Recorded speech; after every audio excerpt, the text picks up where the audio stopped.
عن أبي هريرة رضي الله عنه قال قال رسول الله صلى الله عليه وسلم بدأ الإسلام غريبا ও লক্ষ্মীকুলার মানুষ আর বেশি কিছু বলবো না, এরপরে সালাত নিয়ে দুটো কথা বলে চলে যাব ইনশাআল্লাহ। জেনে নাও তোমরা যারা জীবিত আছো, মৃতদের যা নাই তোমাদের তা আছে।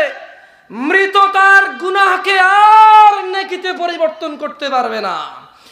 মৃত তার অপরাধ নিয়ে আর আল্লাহর কাছে ক্ষমা চাইতে পারবে না। ও তোমরা যারা জীবিত আছো, যারা তোমরা উপস্থিত আছো, বাদাল ইসলাম গরিবা, আল্লাহর রাসূল বলছে ইসলামের সূচনা হয়েছে অপরিচিত অবস্থায়। ওয়াসায়াউদু কামা বাদা গরিবা, অচিরেই ইসলাম অপরিচিত হয়ে যাবে। খুব শীঘ্রই কাছাকাছি অল্প ইসলাম আবার অপরিচিত হয়ে যাবে। একটু ইউরোপ আমেরিকায় যাও, চায়না জাপান যাও, জিজ্ঞেস করো না, তারপরে দেখবা শুধু ইসলাম না, ও কোনো ধর্মই চিনে না। এমন না যে শুধু ইসলাম চেনে না, কোনো ধর্মই চেনে না। বৌদ্ধ চেনে না, খ্রিস্টান চেনে না, ইসলাম চেনে, ও নাস্তিকতাও বোঝে না। বুঝে আসছে না? আসে নাই? ধর্ম কি জিনিস? ধর্ম কি আবার? এই শব্দে রিলিজিয়ান পরিচিত না এই শব্দের সাথে। ধর্ম বহু বচন না, মানে বাংলাদেশে বলে যে হিন্দু ধর্ম, ইসলাম ধর্ম। যদি আমরা বলি যে ধর্ম না, আমরা বলি দিন। আমরা কি বলি? দিন ইসলাম। আমরা কি বলি? দিন ইসলাম। পরিচিত না। তো আল্লাহ নবী বলছে যে ইসলাম অপরিচিত অবস্থায় আসছে। ওয়াসায়াউদু কামা গরিবা, এটা আবার অপরিচিত অবস্থায় চলে যাবে দিনী ভাইয়েরা। সুতরাং আমি আপনাদেরকে বলবো, যারা আপনারা এখানে আসছেন, আজকে কারা কারা ঈশান নামাজ পড়ছেন, এই কথা বলে যাদেরকে উঠাইছি এ পর্যন্ত তেমন ফলাফল ভালো হয় না, তার আজকে উঠাবো না।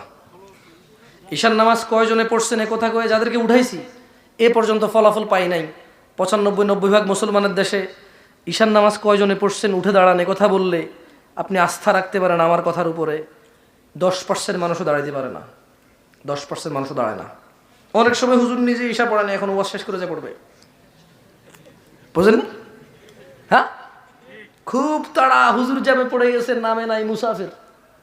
কি মুসাফির নামে নাই? আস্তে আস্তে আস্তে আস্তে। অনেক সময় 2টা ওয়াজ থাকে। তো কয়টা ওয়াজ থাকে?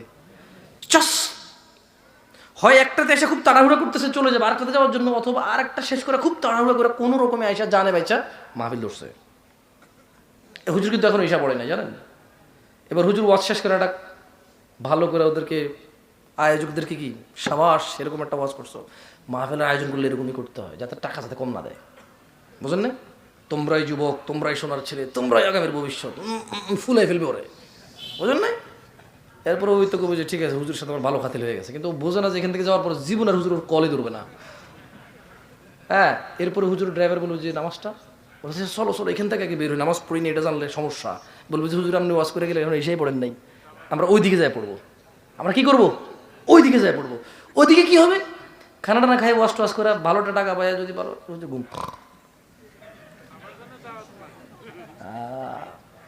আপনাকে কেন দাঁড় করা আমি বুঝছেন না, বোঝেন নাই কি? আমি কি খুব বেশি খারাপ বলতেছি হুজুরদেরকে? না, সবাইকে এক পাল্লায় মাপিয়েন না।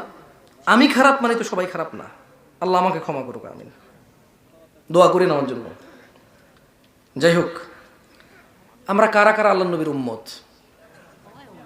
ইয়া সালাম, মাশাআল্লাহ তাবারাকাল্লাহ, মাশাআল্লাহ তাবারাকার রহমান। আমরা সবাই আল্লাহ নবীর উম্মত। মুখে মুখে হাত তোলাতে আমরা আল্লাহ নবীর উম্মত কেমনে?